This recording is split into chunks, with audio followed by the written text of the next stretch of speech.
Parece por lo de ayer, apertura solemne de la 12ª legislatura en el Congreso. ¿Cómo valora la jornada? ¿Qué le pareció el discurso del rey? Me pareció mejor que el de la presidenta del Congreso porque al menos, bueno, habló de las víctimas de la crisis, habló de los recortes y habló del estado del bienestar, pero me pareció un discurso insuficiente. Por una parte lo vi muy anclado en el pasado. Creo que quizás el jefe del Estado llegó muy lejos en lo que respecta a la neutralidad que la Constitución a la que la Constitución le obliga a la hora de elogiar, pues en última instancia, que el Partido Socialista hubiera entregado al gobierno al Partido Popular. Y creo que faltaron elementos para entender una nueva etapa política. Creo que al jefe del Estado, y por las veces que le he tratado, me consta su capacidad intelectual, que no es pequeña, y creo que hubiera podido llegar más lejos. Digamos que me gustó a medias, más en cualquier caso que el de la presidenta del Congreso. Repasamos algunas imágenes juntas de ayer y le pregunto por ellas. Ayer fue una jornada por repleta de imágenes distintas a las habituales en el Congreso. Primero usted mismo contaba a la prensa que les habían dejado sin sitio para sentarse. Después veíamos la camiseta de Cañamero con el lema de "Yo nunca he votado a ningún rey", una bandera republicana que se desplegó por parte de un diputado de Unidos Podemos durante el discurso del rey. También la ausencia de algunos diputados, entre ellos los de Unidos Podemos, en el besamanos y en la parada militar. Imágenes. Se te olvida la presencia de Rita Barberá saludando al rey, que también además fue una de las imágenes del día. Ayer te vi en una entrevista en La Sexta y justo en el momento de la entrevista pasaba por detrás. Efectivamente. Lo vi. No se me olvida. Hay muchas más imágenes. También, por ejemplo, Carola Vescanza, que decía, bueno, espero que no le ocurra a la reina Leticia lo que me pasó a mí cuando traje yo a mi hijo al Congreso de los Diputados con sus hijas. Fue un gesto de solidaridad preventiva, ¿verdad? Tenga usted cuidado, señora Leticia, que como le digan a usted lo mismo que me dijeron a mí, pues después eso hay que padecerlo. ¿Por qué no? ¿Por qué sí? Evidentemente, parece razonable que asistan al discurso del rey, pero ¿por qué después renunciaron a estar en ese besamanos o en la parada militar? Nos da la impresión de que hay ciertos actos de pompa que forman parte de una imagen del pasado y que a nosotros nos incomoda. Creo que espacios como los besamanos establecen una separación enorme entre la gente normal y la crema y la nata de la política. Y nosotros preferimos seguir pareciéndonos a la gente normal. Respetamos que haya otros que estén contentísimos en ir al besamanos, o incluso que algunos vayan a las 7 de la mañana a coger sitio al Congreso de los Diputados, quitándonoslo a nosotros. De hecho, por la tarde recibí la llamada de la presidenta del Congreso para disculparse. No era su responsabilidad directa, pero me dijo, es bochornoso que aquí aparezcan senadores, aunque sean de mi partido, y se sienten en los escaños pues, de la tercera fuerza política del país. Nosotros nos sentimos más cómodos haciendo nuestro trabajo, escuchamos, por supuesto, de manera muy respetuosa los discursos de la presidenta y del jefe del Estado, pero pensamos que si esto contribuye a que se hable más del besamanos y del protocolo y no de otras cuestiones que para nosotros son cruciales, en este momento la pobreza energética, hemos solicitado la comparecencia de Isidre Fainé, el hombre al frente de Gas Natural Fenosa, y el próximo sábado, mañana a las 12 de la mañana, nos vamos a concentrar en todas las oficinas de Gas Natural Fenosa. Nos parece más importante hablar de lo que afecta a los españoles que de desfiles y de besamanos. A eso que vayan otros. Nosotros preferimos parecernos a la gente. Que avanzamos más allá de lo de ayer y más allá incluso de la cuestión de la presidencia de la Comisión de Exteriores, Jorge Fernández Díaz, bueno, todo ese lío que se montó. Una pregunta un pelín más haciendo zoom hacia afuera. Vamos a ver esta legislatura una disputa permanente entre Podemos y PSOE por ver quién lidera la oposición, y puesto que en este caso fue Podemos el que dijo, oiga, yo no voy a votar a Fernández Díaz. Luego vimos que también se sumó a esa misma idea PSOE, que también lo hizo incluso Ciudadanos. ¿Vamos a estar permanentemente viendo esa tensión? Nosotros ahí no sentimos ninguna presión. La presión la sienten otros. El Partido Socialista dijo de acuerdo a lo de Fernández Díaz y finalmente les pudo la vergüenza y dieron un paso atrás. Nosotros tenemos muy claro que vamos a hacer oposición al Partido Popular y son otros los que viven la contradicción de haberles entregado el gobierno y de ponerse de acuerdo con ellos en cosas escandalosas. Lo de Fernández Díaz, yo mismo tengo que decir que es una victoria pírrica. Yo me alegré mucho de que el Partido Socialista se muriera de vergüenza y no lo pudieran presentar, pero al final le ponen en peticiones única y exclusivamente para que gane 6.000 euros. Porque no tiene que ver con su capacidad para las peticiones, para la política exterior o para otros menesteres, sino porque, hombre, el señor Fernández Díaz, ¿cómo va a cobrar como otro diputado? Él tiene que cobrar un poco más. Entonces ahí nosotros no tenemos ningún complejo. Es verdad que Ciudadanos y el PSOE están siempre viviendo la ilusión esta de querer ser una cosa y la otra, pero los españoles saben que Mariano Rajoy es presidente gracias a ellos. Nosotros ese problema no lo tenemos. Dijo Pedro Sánchez en esa entrevista con Jordi Évole que si el PSOE quiere volver a gobernar en este país tiene que mirar de tú a Podemos y tiene que negociar con Podemos. ¿Qué le parece esa reflexión? Creo que ha sido la mejor entrevista que hizo Pedro Sánchez y en la que casi por primera vez dijo la verdad. Casi. Y sí, yo creo que el problema de Pedro es que dijo determinadas cosas cuando ya era muy tarde. Como, hombre, Pedro, esto lo podías haber dicho antes. Si lo que dices en esta entrevista con Évole lo hubieras pensado hace unos meses, estaríamos gobernando con muchos problemas, seguro. Pero creo que tendríamos un gobierno mejor al del Partido Popular, y creo que dijo de alguna manera lo que nosotros llevábamos repitiendo mucho tiempo y por lo que nos dieron mucha leña. Cuando dijo, claro que hay poderes económicos en España que han presionado para que no hubiera un gobierno con Podemos, eso lo decíamos nosotros desde el principio. Y lo dice finalmente Pedro Sánchez. Y dice que se reúne con los jefes del periódico del Grupo Prisa y le dicen, como se te ocurra pactar con Podemos, vamos a ir a por ti. Eso lo decíamos nosotros y poco menos que se decía que atacábamos la libertad de prensa. Cuando lo dice Pedro Sánchez resulta que se confirma que lo que nosotros decíamos era verdad. El problema es que demasiado tarde, Pedro. Avanzamos en otro orden de cosas, seguro que luego nuestros analistas querrán adentrarse en este asunto, ¿no? No es por intentar entrar en conceptos de ciencia política, de lo que por cierto me encantaría hablar un rato con usted, pero hay un concepto que estábamos aquí repasando, el de populismo. ¿Qué es populismo y qué no es populismo? Es verdad que en la arena pública, en la arena política, pues parece que tiene unas connotaciones que luego cuando uno revisa definiciones, como la que yo sé que a usted le gusta de Laclau, pues es diferente, ¿no? ¿Es populista Podemos? No, si entendemos el populismo como, bueno, lo que hizo por ejemplo el Partido Popular con Arias Cañete en la campaña de las europeas, le visten de granjero y le suben a un tractor. También lo hemos visto con Esperanza Aguirre o con muchos políticos. En ese sentido, no. O sea, si identificamos populismo con demagogia, con dar soluciones simples a problemas complejos, pues claro que no somos populistas y nadie en su sano juicio lo reconocería. Yo creo que ese tipo de técnicas demagógicas son más propias, con todos los respetos, de otras formaciones políticas. Ahora bien, y por responder a la pregunta, yo creo que el populismo define momentos políticos. ¿En Estados Unidos ha habido un momento político populista? Sí. ¿Que la expresión de ese momento político populista se expresa por un lado en Donald Trump y por otro en Bernie Sanders, que no tienen nada que ver, pero que expresan un momento, pues bueno, de crisis del sistema político? Pues sí, algunos dicen, entonces es que los extremos se tocan. No, mire usted, los extremos no se tocan. Y las diferentes expresiones de un momento de crisis política pueden expresar posiciones diametralmente opuestas, pero creo que tiene mucho más sentido entender los conceptos, en este caso de las ciencias sociales, para entender la complejidad de las cosas, que para utilizar un arma arrojadiza, entonces sois vosotros lo mismo. Yo creo, y vuelvo al principio, que la imagen de populismo en España era eso, Arias Cañete vestido de granjero y subido en un tractor. Le voy a pedir que me defina una expresión que es suya. ¿Qué es eso de cuñadismo de extremo centro? Ciudadanos. El cuñadismo ideológico sería un conjunto de perogrulladas, de frases comunes, en lugar de leer a los autores o leer a los clásicos o incluso a los estadistas, ir a buscar en Internet las citas. Entonces, ¿qué cita puedo colocar en mi discurso? ¿Qué importa que la cita sea de Kennedy, que la cita sea de Luther King o que la cita sea de Adolfo Suárez? Se trata de decir perogrulladas y que de alguna manera comparten un sustrato que en realidad es una carcasa y que de alguna manera simplifica las cosas. Y la gente lo entiende muy bien. ¿Qué es un planteamiento cuñado? ¿Qué es un planteamiento que expresa el cuñadismo? Pues estas cosas que todos esos cuñados que todos tenemos en Nochebuena... Esto lo arreglo yo en dos. Exactamente, te solucionan el mundo al tiempo que se están tomando copas. ¿Hay pablistas y arrejonistas, hablando de preguntas de cuñado? En ningún caso, en ningún caso. Hay maneras diferentes de ver la situación en Podemos y yo además ahora tengo una responsabilidad. Me siento muy apoyado para seguir al frente como secretario general, por Íñigo, pero también por otros compañeros, por Miguel Urbán, por compañeros que no piensan como yo en todo. Y el reto, una vez que parece que está asumido que yo debo seguir al frente, es conseguir integrar a todas las ideas, más que a las personas, pero a todas las ideas que de alguna manera, bueno, no son incompatibles y nos permiten tener un Podemos más rico y más plural, y yo ahí tengo que contar con todo el mundo.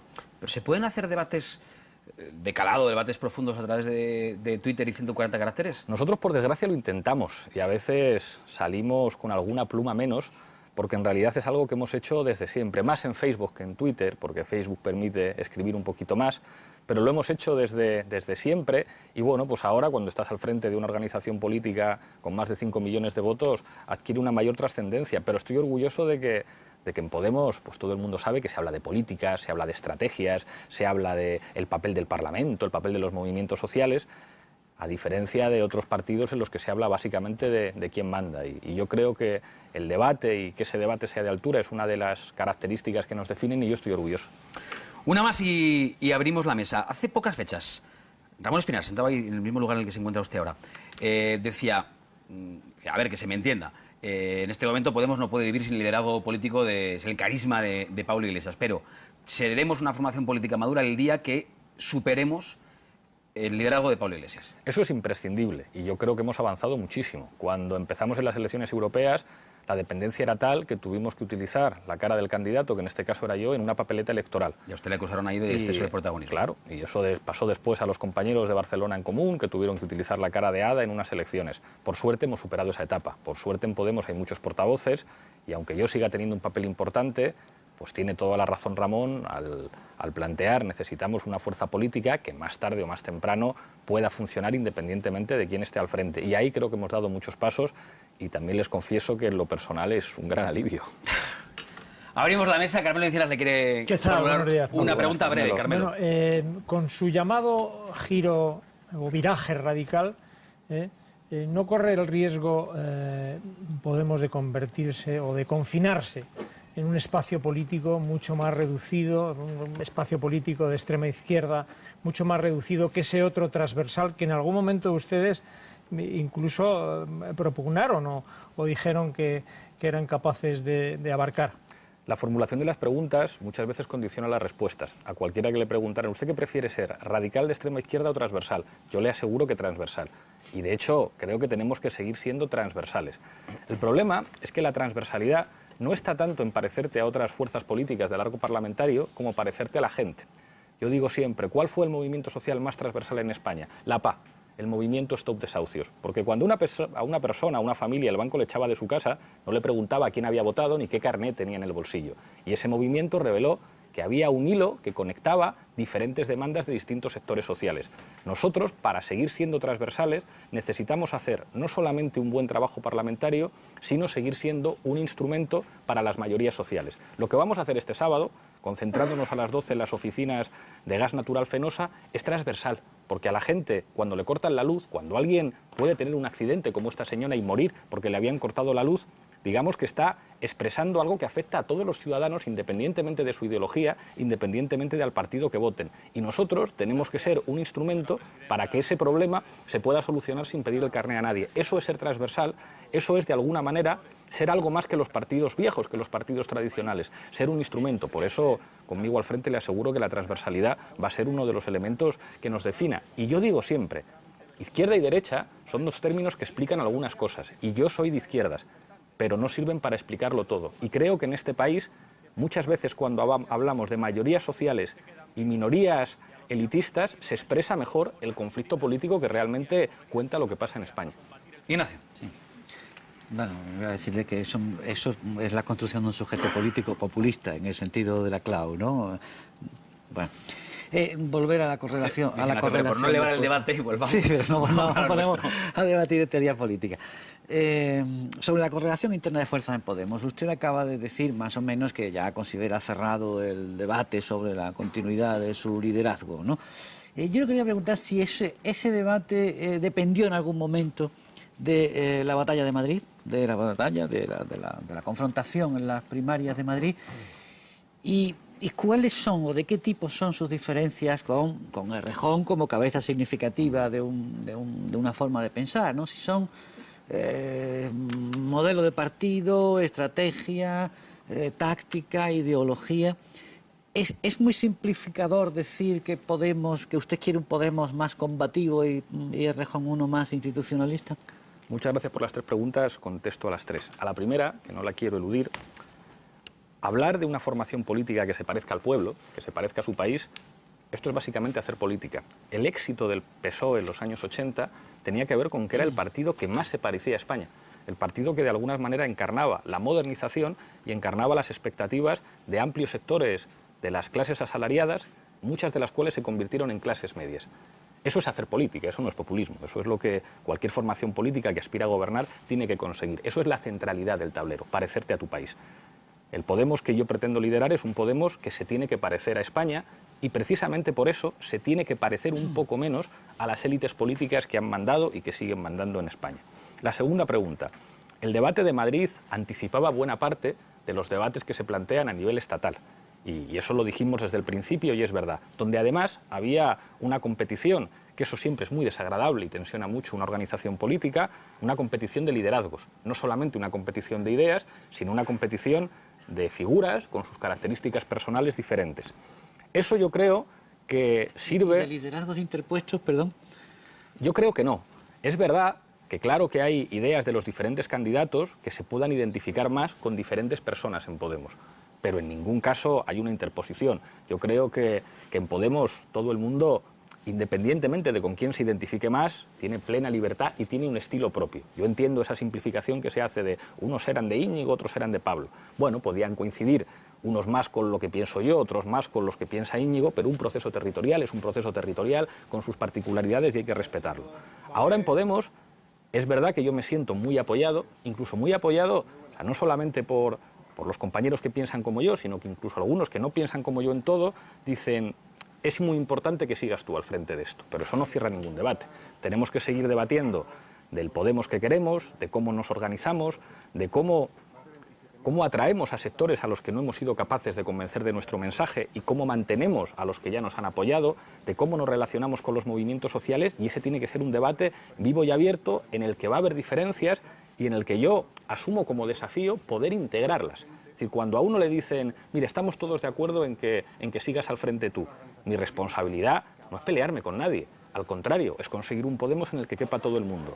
Yo quiero seguir teniendo a Íñigo a mi lado, pero también quiero que otros que han estado más lejos, como Miguel Urbán, como hasta hace poco tiempo Echenique, tengan un papel crucial en el Podemos de los próximos años, que yo quiero que sea un Podemos en el que haya espacio para todo el mundo, porque además creo que nos complementamos muy bien, o sea, que haya cierta coralidad, que Podemos no solamente sea el discurso de Pablo Iglesias, sino que pueda haber gente que diga, a mí me gusta más el estilo de Miguel, o a mí el de Teresa, o a mí el de Echenique, o a mí el de Irene Montero, Rafa Mayoral, o a mí el de Íñigo, creo que hace un Podemos más fuerte. Me voy a este lado de la mesa y os digo, estado de la cuestión, son 53, entre las preguntas y las respuestas nos quedan 4 minutos. Yo no sé cómo lo vamos a hacer, Enrique, adelante. Muy rápido, la crisis del PSOE, acentuada con las tremendas discusiones sobre la votación a Mariano Rajoy, han tenido ya un reflejo en las encuestas que dicen que en estos momentos ustedes son el segundo partido de España, con alrededor del 22% del voto estimado,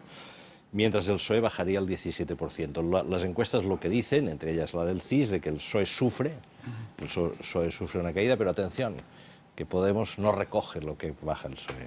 Ustedes están, tengo esa impresión, ustedes están renunciando a recoger a los socialistas enfadados, a los socialistas críticos, a los socialistas que no comparten la actual línea del partido. Hay una cierta tentación en cualquier formación política, que es la tentación del ave rapaz, de cuando ves digamos, al adversario que ocupa un espacio, digamos, del tablero político más o menos cercano al tuyo, cuando le ves en dificultades, ir como un águila o como un buitre a devorarlo. Cometeríamos un error. Yo creo que estamos en un momento en el que los movimientos electorales ya no se van a medir en millones de personas, sino en decenas de miles o centenares de miles. El Partido Socialista va a resistir. El Partido Socialista no es el PASOK. Yo creo que tienen un suelo electoral de 4,2, 4,3 millones de votos que van a mantener siempre. Y nosotros creo que ahora mismo podemos aspirar a trabajar poquito a poquito, para aproximarlos a los 6 millones de votos.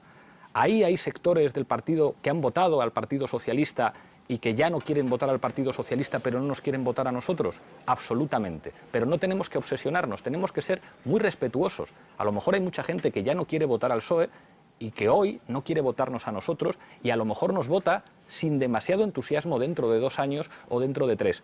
A partir de ahora toca hacer un trabajo de hormiguita y no pretender ser lo que no somos. En el momento en el que Podemos pretendiera parecerse al Partido Socialista, de somos un Partido Socialista más jóvenes, con menos corbatas, en ese momento creo que la gente diría, estáis mintiendo, nos estáis tomando el pelo. Entonces tenemos que ser nosotros mismos, ser muy respetuosos y calcular que en los próximos años no va a haber desplazamientos electorales como los de los últimos 2 o 3 años, sino que todo va a ir muy despacio y que ahora toca, bueno, pues como el trabajo del buen opositor.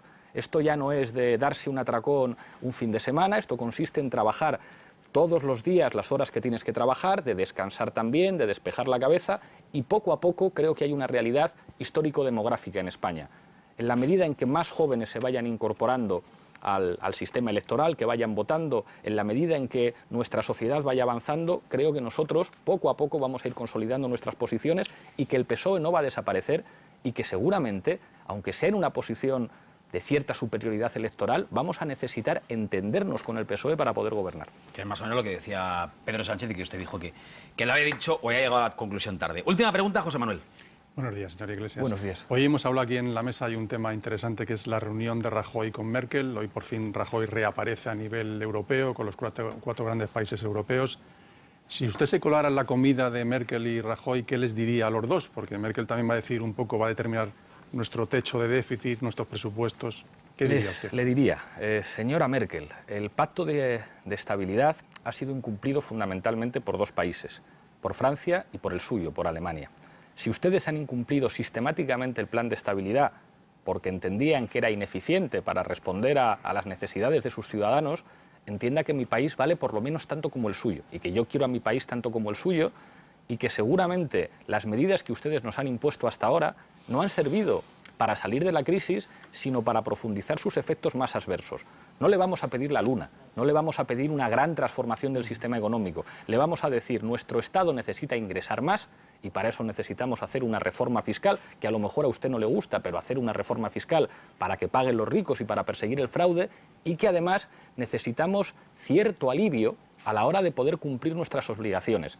Y que esto que ustedes no han cumplido, que es el pacto de estabilidad, a lo mejor nosotros necesitamos no cumplirlo en algunos aspectos para que a nosotros nos pueda ir tan bien como les ha ido a ustedes. Creo que la señora Merkel no estaría de acuerdo conmigo y que preferiría a Rajoy, pero yo creo que es mala señal de que Merkel esté muy contenta con Rajoy.